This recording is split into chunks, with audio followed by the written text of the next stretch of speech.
Are you working harder than ever to grow your law firm, but still feel like success is just out of reach? Many law firm owners believe the next million in revenue is the solution, but what if that's not the answer? Welcome to Breaking the £1 Million Myth, the podcast for law firm owners who want a high-profit, low-stress law firm. I'm Michelle Peters, former Magic Circle solicitor turned law firm growth strategist, sharing practical advice to help you grow a law firm that's not just successful on paper, but actually works for you. Let's dive in. Welcome to episode 2, the tyranny of the time for money model. Do you ever feel like the public perception of being a law firm owner is all wrong? I remember when I was 15 years old and I first got the idea of becoming a lawyer from watching shows like LA Law. Do you remember that? The lawyers worked in glitzy offices, they dressed in power suits, they drove expensive cars, they seemed impossibly glamorous. They triumphed over opposing counsel, wined and dined their clients, had legions of minions running around after them, doing all the preparatory casework, organising their diaries and bringing them their morning coffee. The boss of the firm sat in a paperless office because he didn't have any casework, and he spent his time directing his lawyers from behind a grand desk, gazing out at his amazing city view. My own experience of being a lawyer in a big city firm was starkly different.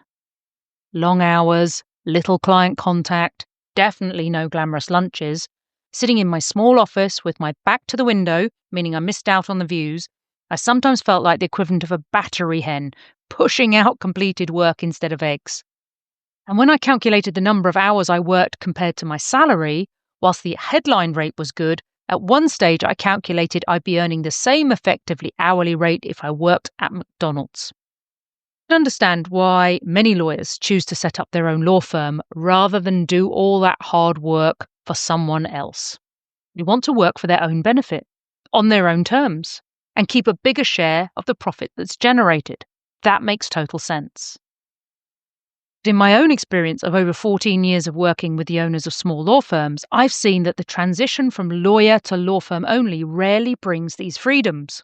Long hours in the office, a never-ending to-do list, firefighting demands from both clients and your team, and sometimes all for a level of financial reward that's so low you'd be embarrassed to admit it even to close friends. So what's going on? You set up your law firm with the dream of having more freedom to choose the clients you want to work with, to choose the hours you want to work, and to have financial freedom that you want for you and your family. Now you're juggling the competing demands of your business and your clients. You're responsible for HR, marketing, business development, finance, compliance. The list seems endless. Now there's new demands on your time in addition to the legal work that you're likely still doing. The first thing I want to say, if you resonate with any of the challenges I've just outlined, is that it's not your fault. It's not your fault because whilst you're undoubtedly an expert lawyer, you're probably not as expert in running a business. If you're anything like me, you had no formal training in how to run a business as part of your professional legal training. And you probably spend a lot more of your ongoing CPD training time focusing on keeping up to date with your technical legal knowledge as opposed to spending time developing business skills. Meaning you're way better at the practice of law than you are at the business of law. Which also means that what you've learned about running a business has either come from figuring it out as you go or from following in the footsteps of the lawyers who came before you, who probably also had little training on how to run a business. So it's not your fault because you haven't yet learned a different way to do things. And it's not your fault because you probably have so much on your plate. In fact, you're probably spinning lots of plates to keep them all in the air. That mean it's really hard to find time to even think about doing things differently. But here's why you must do things differently. If you follow the same law firm model as everyone else and keep doing what you've always done, you'll keep getting the same results. Working with clients who don't appreciate you and don't want to pay your fees. Spending time doing the wrong kind of work, which isn't profitable, and you could have better ways of spending your time. Working more and more hours to try and keep your revenue levels going up as fast as the cost of running a law firm. Wondering if it's really worth it.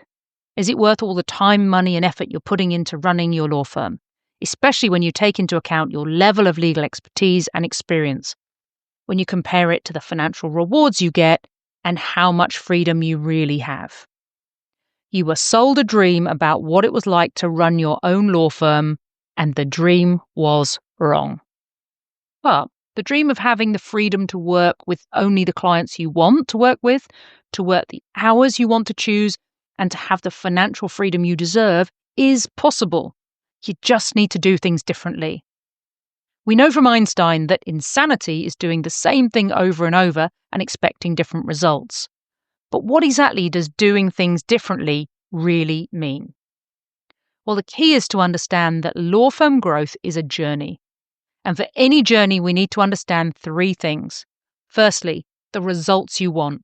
Where do you want to end up? What are your goals?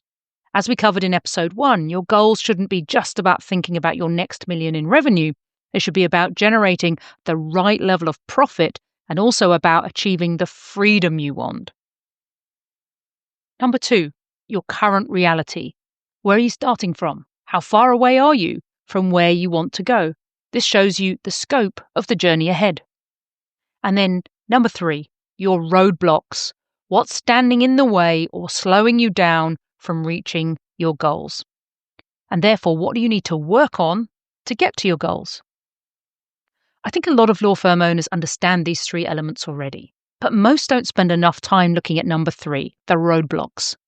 This means they don't take into account why they haven't already reached their goals or why they think that a one-size-fits-all growth strategy is going to work for them. It won't. In future episodes, we'll drill down into specific challenges that keep you stuck in the million-pound myth and keep you working too hard for too little reward, and what's keeping you out of the 200K club, which is the minimum I think law firm owners should be earning from their business after tax. But in this episode, I want to talk more about the biggest challenge of all, your business model. The business model for law firms is, in most cases, a time for money model, meaning we trade our time or the time of our team for money. This is especially true when you consider the default hourly rate billing model that many firms use. But even if you work on fixed fees, they're generally calculated on an estimate of how long a task will take. So it's still a time for money trade. And even if you work on a no-win, no-fee contingency fee basis, you're still trading time for money. Yes, you have the opportunity to get paid a higher success fee for a successful outcome, but there's the opposing risk of getting nothing at all if you don't win the case. So now you're gambling on the return of your investment of time. 99% of law firms are using a form of this time for money model, and in my view, that model is broken. It's a broken model because it inherently limits your profitability. It makes it more likely you'll have to work harder for more profits. And here's why. When you trade time for money and you want more money, you need more time. Once you're at maximum time capacity, whether it's just you or you and a team, then the only way to get more time is to buy it in the form of a new employee or outsourced help. Both options cost money. So it costs you money to buy more time that then allows you to sell more time to a client and increase your revenue. But spending money on increasing your workforce doesn't necessarily increase your profits. Let's consider an example. You decide that you'd like to increase the revenue in your law firm and you decide to hire another lawyer to help you generate more fee income by providing their time and their expertise. So you hire a lawyer on a salary of 60K a year and you give them a billing target of 3 times their salary, which is 180K. On the face of it, this will enable you to add 180K to your revenue and a good chunk of additional profit to go with it. But that's not the end of the story, nor the costs associated with hiring a new lawyer. On top of the salary, you pay employers' taxes of, let's say, another 10K. It's going to depend on which jurisdiction you're based in. But let's assume you also have to pay a recruitment fee of, say, $15,000 to get them, bringing your costs now, including salary, to $85K. And that's before you add any other benefits like enhanced pension, medical cover, death in service benefit, and so on. And it's also before allowing for the actual cost of having another employee in your office, such as the cost of the desk space they'll use and the resources they'll need like software, training, and so on. Experts in this area estimate it could cost you as much as double the salary you pay someone once you include all these benefits and costs, meaning it could cost you $120K to hire someone with a $60K salary. And although this cost is still $60K less than the $180K target you've set them for billing, they won't be billing this amount from day one. Most firms allow at least 3 months for a new lawyer to hit their billing target, but many find it takes significantly longer. In the meantime, they might not be covering the costs of their employment, and they could be a drain on your profitability. Fast forward 12 months, and they should be hitting their billing target and giving you a profit margin of around 30%. But that's assuming they don't go off on sick leave, they don't have a dip in their billings because they don't have enough work to do, or have personal issues. In other words, the 30% profit margin on your new lawyer is fragile and not guaranteed. So whilst it's very likely you will have more revenue from your new lawyer, the amount of profits is uncertain. The problem is, in a time for money model, anytime you want to add more revenue by adding more team members, you're taking this risk. In fact, whenever you chase revenue or chase your next million, you're taking this risk. You might generate more revenue, but you could end up with less profit or, worse, not make a profit at all. The reason I created this podcast is to help you, as a law firm owner, to find a pathway through the constraints of the time for money model and build a high-profit, low-stress law firm that brings you the freedom and financial results you deserve. Finding the right pathway means treating your law firm's growth like a journey. To ensure a successful journey to becoming a high-profit, low-stress law firm, you need to know the 3 things we talked about earlier: the results you want, your current reality, and the roadblocks standing in your way. But you also need something else. You need the right vehicle to get you there. Your law firm and the model under which you operate is your vehicle. If the vehicle is in bad shape or broken, the journey will be slow and maybe even impossible. If you don't have the right vehicle, all the other efforts you make to grow your law firm will just be fueling a broken vehicle. In other words, fueling the problems you already have. So first things first, let's fix your vehicle. And if your vehicle is already in reasonable shape, let's tune it up for higher performance. This is the critical first step I use with all my law firm clients at the start of their journey to achieving that high-profit, low-stress law firm. And in the next episode, I'll explore how you can identify exactly what needs fixing or tuning up by using the profitable practice model. I'll also show you where to begin on your pathway to more ideal clients, higher profits, and time back to do the things you love. Until next time. You've been listening to Breaking the £1 Million Myth. If you enjoyed today's episode, I'd really appreciate it if you'd leave a rating and review.